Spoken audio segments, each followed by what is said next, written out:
नमस्कार दोस्तों, बाजार हाट न्यूज़ चैनल के एक नए एपिसोड में आप लोगों का बहुत बहुत स्वागत है। दोस्तों, तारीख है 2 जुलाई 2020 और यहाँ पर 3 जुलाई 2020 के लिए निफ्टी इंडेक्स और बैंक निफ्टी इंडेक्स के एनालिसिस करेंगे। देखेंगे दोनों इंडेक्स किस लेवल पे दोस्तों खड़ा है, निफ्टी और बैंक निफ्टी कहाँ सपोर्ट ले रहा है, कहाँ रेजिस्टेंस ले रहा है, आज के एक्सपायरी डे के एक्शन के बाद हमारा उसमें क्या व्यू बन रहा है। तो चलिए शुरू करता हूँ निफ्टी के साथ। आपके कमेंट का इंतजार रहेगा, अपना इंपॉर्टेंट फीडबैक देना बिल्कुल भी ना भूलें। तो निफ्टी का सबसे पहले हम लोग डेली का चार्ट लगाएंगे दोस्तों। चलिए, ये डेली के चार्ट लग गए और डेली के चार्ट पे देखिए, ये जो लाइन आपने ड्रॉ करके देख रहे हैं यहाँ पे, ये लाइन हमने कल ही लगा के रखा था, आपको याद होगा। और वो भी क्यों लगाया था, गैप अप वाले कंडीशन की जब मैं बात कर रहा था तब मैंने लगाया था।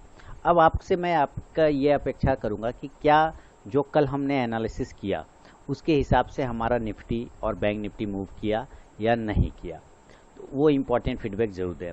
शुरुआत करता हूँ कल के लिए क्या व्यू होगा। कल हम लोग अगर बाय साइड की बात करना चाहें, नॉर्मल कंडीशन हम लोग 3 तरह से बात करते हैं, normal, gap up, gap down, फिर इंट्राडे, 4 तरह से। तो अगर अभी इस कैंडल का आपको हाई प्राइस देखना है, ये बड़ी वाली कैंडल, ठीक है, ये बड़ी वाली कैंडल का हाई प्राइस देखिए कितना आ रहा है। आप जब देखेंगे एक चीज़, तो इसका आ रहा है 10,553 और आज का क्लोजिंग आप देख लेंगे तो गजब हो जाएगा, 10,551। तो कहने का मतलब क्या है कि ये कैंडल का जो 10,553 आ रहा है हाई प्राइस, है ना, वो रजिस्टेंस है, यानी कि एक रजिस्टेंस है 10,555 का राउंड नंबर में। क्लियर हो गया। क्लोजिंग किया है 10,551 में, जो कि इसी कैंडल के हाई पॉइंट के बराबर भी मान के चल सकते हैं। आज का जो क्लोज है वो 10,551 या 52 लेके चल सकते हैं, दोनों इक्वल ही हो गया। तो कल अगर हम बाय करेंगे तो हम बाय करेंगे 10,600 के ऊपर। कहाँ करेंगे, ये जो हमारा रेजिस्टेंस लाइन बन रहा है ना, हम उस रेजिस्टेंस लाइन के ऊपर में बाय करेंगे। बाय अब 10,600, 10,600 के ऊपर जब निफ्टी निकलेगा तभी हम लोग बाय करेंगे, उसके पहले बाय में हाथ नहीं लगाएंगे। इस बात को आपको ध्यान में रखना है। ये नॉर्मल कंडीशन की बात कहा। टारगेट इस कंडीशन में आपको 100 पॉइंट के हो सकते हैं, लेकिन उसको आपको डिवाइड करके चलना होगा। फर्स्ट टारगेट 10,650 और सेकेंड टारगेट 10,700 का होगा। और ये 700 वाला लेवल कल मैंने आपसे एक बार चर्चा किया था, जब मैं बता रहा था, एनालिसिस कर रहा था उसी वक्त, तो वहाँ पर जाने की ये कोशिश कर सकता है। क्लोज की बात करें, माने सेल साइड की बात करें, कल अगर हमें सेल करना होगा तो हम कहाँ करेंगे। देखिए, इसी कैंडल का हाई प्राइस के नीचे से सेल करना है, यानी कि सेल का लेवल अगर हम बात करें तो 10,540 के नीचे आपको सेल करने का एक ऑप्शन, एक अपॉर्चुनिटी मिलेगा। सेल बिलो 10,540, यानी कि 10,540 के नीचे सेल का लेवल मिलेगा। टारगेट इस कंडीशन में हमारे पास क्या होंगे, 10,500 का, और सेकेंड टारगेट 10,450 का। यहाँ पे आपको ये ध्यान रखना है कि 10,500 पे हमारा ओपन हुआ है, तो एक बार उसको वो टेस्ट करेगा, इसलिए पहला टारगेट आपको 10,500 के आसपास ही लेने की कोशिश करना है। ये हुआ नॉर्मल कंडीशन की बात में बाय और सेल की बात कहा हमने। इसको डिलीट करते हैं और गैप अप और गैप डाउन की बात करेंगे। देखिए, फिर से मैं एक बार 10,700 पर एक लाइन लगाना चाहूँगा। 10,700 पर एक लाइन में लगा देता हूँ। ये लग गए 10,700 पे एक लाइन। आप देखेंगे इस कैंडल का जो है, इस कैंडल के 10,742 और 50 ये ओपन और हाई प्राइस है, उसी के ठीक आसपास एक रेजिस्टेंस भी हमारे पास क्रिएट है। इस कैंडल का हाई आप देखेंगे 11 मार्च वाला, इसका हाई है 10,545 और आज का क्लोजिंग है 10,551 और इस बड़ी वाली रेड कैंडल का 10,550। तो कुल मिला के ये तीनों ही कैंडल एक ही लेवल के आसपास कहीं ना कहीं ट्रेड कर रहा है। तो अगर हमें कल गैप अप की उम्मीद लेके चलें तो हम गैप अप कहाँ पे मानेंगे, गैप अप। अब देखिए, ये 550 के पास क्लोज है, तो मैं गैप अप मानूंगा 10,600 पे, ठीक है। मैं 10,600 को ही गैप अप मान के चलूँगा कि हमारा लेवल 10,600 पे ओपन होगा। अगर ये 10,600 पे ओपन होता है और उसके ऊपर सस्टेन कर जाता है 10,610, 10,620, 10,630, इस तरह से वो सस्टेन कर जाता है, तभी हमारा बाय का लेवल बनेगा। अगर वो सस्टेन नहीं करता तो उस वक्त वेट करेंगे। ये हो सकता है इस तरह से फिर नीचे भी आ जाए, 10,620, 10,610, इस तरह से ये नीचे भी आ सकता है। फिर यहाँ से एक बाउंस करेगा, तो ये वाला जो हाई बना हुआ है, इस हाई को जब वो ब्रेक करेगा हमारा बाय लेवल बनेगा। तो हो सकता है 10-20 पॉइंट ऊपर नीचे लेके चल सकते हैं। तो अगर ये कल गैप अप में 10,630 या 40 को भी ब्रेक करता है तो हम बाय का पोजीशन बनाएंगे, और देन टारगेट हमारा ये वाला जो रेजिस्टेंस पॉइंट है 10,700 का, वो हमारा टारगेट होगा। लेकिन अगर ये 10,600 के पास ओपन होता है दोस्तों, और ये नीचे की साइड में ब्रेक कर देता है, 10,600 पे ओपन होने के बाद 10,600 पे गैप अप ओपन हुआ, और ये नीचे अगर 10,580 या 10,570 ये सब लेवल नीचे की साइड भी अगर ये ब्रेक कर देता है, तो इसका मतलब है कि ये होल्ड नहीं कर पा रहा है। ये क्या है? होल्ड नहीं कर पाया, सस्टेन नहीं कर पाया। तो हम यहाँ से सेल का लेवल बनाएंगे, सेल बिलो 10,570, और देन टारगेट जो हमारा होगा 10,500 का हमारा टारगेट होगा।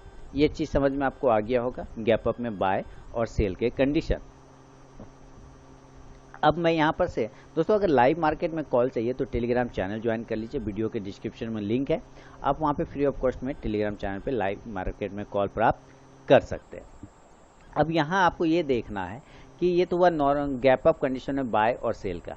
हम अब गैप डाउन की बात करेंगे, और ये हटा दिया सारे लेवल, उम्मीद करता हूँ आपने नोट कर लिया होगा।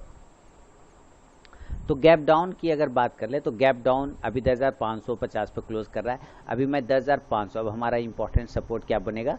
10,500 का इंपॉर्टेंट सपोर्ट बनेगा। तो अगर मैं गैप डाउन की बात करता हूँ, गैप डाउन तो 10,500 के पास उम्मीद कर सकता हूँ कि ये ओपन हो सकता है गैप डाउन में। अगर ये 10,500 के पास ओपन हो रहा है तो हम लोग सीधा सीधे क्या करेंगे? एक लाइन ड्रॉ कर लेंगे। 10,500 के पास हम लोग एक लाइन ड्रॉ कर लेंगे, और वो लाइन हमारा कहाँ आ रहा है? यही जो पहले से मैंने लाइन ड्रॉ करके रखा हुआ है, कल वाला ही लाइन है, वही हमारा इंपॉर्टेंट जोन हो गया। तो ये लेवल है, इसी आज का है 10,493 यानी 500 के आसपास का। तो यहाँ पर से एक बाउंस मिलेगा आपको, लेकिन वो बाउंस कब मिलेगा? ऐसा नहीं कि ओपन हुआ और सीधे हमने बाय कर लिया, नहीं, ऐसा भूल से भी नहीं करना है। 10,500 पे ओपन होगा, बाउंस होगा, ठीक है, लेकिन हमें उसका वेट करना है लेवल का पार्टिकुलर। जब वो 10,550 को ब्रेक करेगा, ठीक है, ये गैप अप ओपन हुआ, गैप डाउन ओपन हुआ 10,500 पे, ठीक है, यहाँ से एक बाउंस आएगा, ठीक है, एक बाउंस ऐसे मिलेगा और फिर नीचे आ सकता है। तो हम ये नीचे आने की कंडीशन में जब ये 10,550 के लेवल को ब्रेक करेगा ऊपर, तब हम बाय का पोजीशन बनाएंगे, टारगेट हमारा उस कंडीशन में 10,600 का हो सकता है। लेकिन अगर ये 10,550 के पास ओपन हो, 10,500 पर ओपन होके 10,500 पे ओपन होके सस्टेन नहीं करता और इस लो हाई पॉइंट को ब्रेक करता है, इसका हाई पॉइंट कितना है? इसका हाई पॉइंट है 10,440 या 10,447, ठीक है, ये है। तो अगर 10,500 पे ओपन होके अगर ये नीचे की साइड में ब्रेक करता है 10,470, 10,460 इस तरह से, तो हम सेल का पोजीशन बनाएंगे और टारगेट हमारा उस कंडीशन में 10,400 के आसपास का हो सकता है। ये आपको वेट करना पड़ेगा, 15-20 मिनट 30 मिनट आपको वेट करना पड़ेगा, मार्केट को सस्टेन होने दीजिए, उसके बाद ही। और याद रखिए हमेशा स्टॉप लॉस इस लो पॉइंट को लगाना, इस स्विंग लो को लगाना। जब ये नीचे ऊपर नीचे फिर ऊपर ब्रेक करे तो ये लो पॉइंट जो बनता है उस वक्त जो भी प्राइस होगा वो हमारा स्टॉप लॉस बनेगा। जैसे आप इसको ले लीजिए, इससे ये गया अप गया, ये डाउन आया और यहाँ से फिर ये अप गया, तो अब जाके जब इस पॉइंट को ये ब्रेक कर रहा है तो हमारी एंट्री यहाँ बनी, स्टॉप लॉस यहाँ होगा। ये तो डेली का चार्ट है, मैं आपको इंट्राडे वाला बात बता रहा हूँ, ठीक है। तो आपको इस तरह से बाय और सेल करना होता है गैप अप गैप डाउन में, समझ गए कि जो लेवल एक्टिवेट होगा 10,500 पर गैप डाउन नीचे ओपन होगा, लेकिन हम वेट करेंगे जब ये 10,470 10,460 को ब्रेक करेगा तो हम सेल का पोजीशन बनाएंगे, टारगेट 10,400 का। 10,500 पे अगर गैप डाउन ओपन होकर ऊपर की तरफ में 10,550 को ब्रेक करता है तो बाय का पोजीशन बनाएंगे 10,600 के टारगेट के लिए। इसको हटाते हैं। अब देखिए हमें क्या देखना है यहाँ पर से। सबसे पहले आप इसका हाई प्राइस देखिए 10,596 के पास, 10,598 मान सकते हैं, क्या सकते हैं 10,600 मान सकते हैं राउंड नंबर में, हाई प्राइस 10,600 और इसका क्लोज प्राइस देखिए 10,550। तो आपको पता चलेगा कि ये 50 पॉइंट का डिफरेंस है ना, ऊपर हाई बनाने के बाद 50 पॉइंट नीचे क्लोज किया, ठीक है। अब यहाँ आप ओपन देखिए 10,493 तो 500 मान सकते हैं और ये फिर क्लोज देखिए, फिर उसमें भी कितना डिफरेंस है 50 पॉइंट का। तो कुल मिला के क्या है कि 50 पॉइंट के रेंज में ये काम कर रहा है। क्या कर रहा है? वो ओपन हुआ है, आपको यहाँ पे आपको दिख रहा है 121 पॉइंट पॉजिटिव, लेकिन ऑलरेडी ये 50 पॉइंट ही आपको पॉजिटिव हुआ है। क्यों? क्योंकि पहले से वो 70 point positive open gap up हो गया ना, इसके वजह से सिर्फ 50 पॉइंट ही बाद में वो गेन कर पाया है।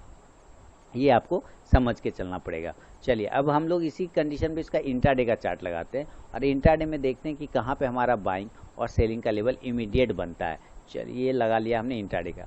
अभी आप देखिए इंट्राडे, ये लाइन, इस लाइन को इसने ब्रेक नहीं किया बहुत अच्छे तरीके से, तो उसी तरीके से जब इस लाइन को इसने ब्रेक नहीं किया दोस्तों, तो आप यहाँ पे देखेंगे कि इसका जो ये हाई प्राइस बना था, इसको भी इसने नीचे आने के बाद ब्रेक नहीं किया, वहीं पर से तेज ब्रेकआउट दे के ऊपर चला गया। तो कल अगर हम बहुत फास्ट एंट्री लेना चाहें, तो इसके ऊपर और नीचे बनेगा, इस जगह पे हमारा बाय का पोजीशन बन जाएगा और बाय का पोजीशन क्या आएगा 10,580। 10,580 के ऊपर अगर ये निकलता है 10,580 के ऊपर, तो हम बाय का पोजीशन बनाएंगे और टारगेट उस वक्त 10,650 के आसपास का आपको देखने को मिल सकता है। सेल करेंगे जब इसके नीचे कटेगा 10,500 के नीचे, सेल बिलो 10,500 और देन टारगेट हमारा 10,000 का जो होगा 10,450 का और 10,400 का। ये आपको समझ के चलना होगा इंट्राडे के चार्ट पे।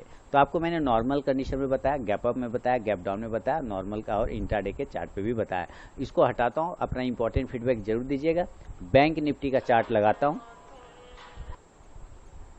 तो दोस्तों आपके सामने बैंक निफ्टी का चार्ट लग गया है और बैंक निफ्टी का आज जो है अभी डेली का चार्ट है और बैंक निफ्टी निगेटिव, जैसे कि वो पॉजिटिव क्लोज हुआ, ये हमारा बैंक निफ्टी पॉजिटिव क्लोज हुआ, बैंक निफ्टी निगेटिव क्लोज हुआ है। ये भी आप देखें गैप अप, ये भी ओपन हुआ लेकिन थोड़ा सा ज़्यादा ये वीक है। अब आप इस कैंडल देखिए 18 मार्च वाली 22,544 का हाई है और ये देखना है 24 जून वाली 22,500 के आसपास का हाई है और अभी वही रेजिस्टेंस इसके लिए काफ़ी इंपॉर्टेंट है।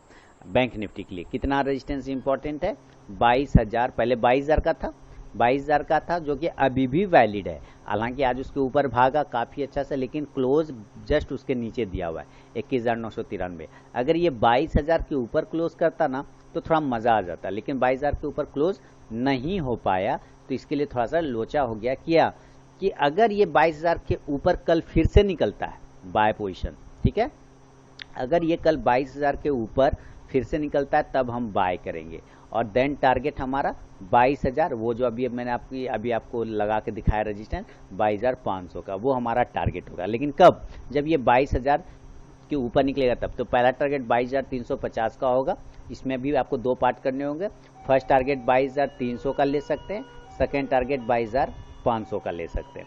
अगर सेल साइड की बात करेंगे तो अगर ये 21,900 सेल के लेवल की बात करें, बैंक निफ्टी अगर कल ये 21,900 को नीचे की साइड में ब्रेक करता है तो हम सेल का पोजीशन बनाएंगे, सेल का, और टारगेट हमारा उस कंडीशन में 21,700 का और 21,500 का हो सकता है, आपको यहाँ पे बैंक निफ्टी में देखने को मिले।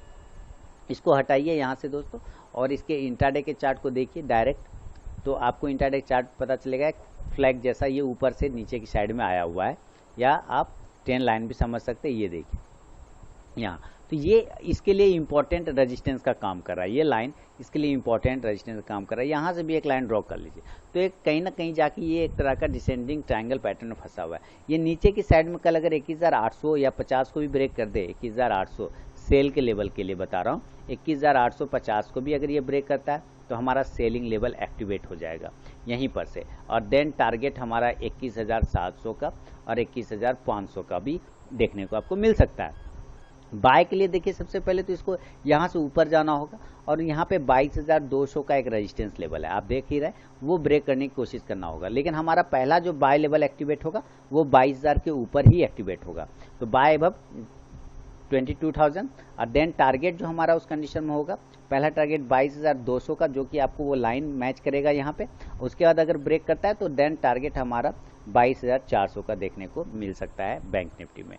तो दोस्तों ये निफ्टी और बैंक निफ्टी पे मेरा अपना व्यू है। अगर वीडियो और एनालिसिस पसंद आए तो जरूर लाइक कीजिए। अगर लाइव मार्केट में कॉल चाहिए तो टेलीग्राम चैनल ज्वाइन कर लीजिए। मिलता हूँ दोस्तों नेक्स्ट वीडियो में, तब तक के लिए धन्यवाद।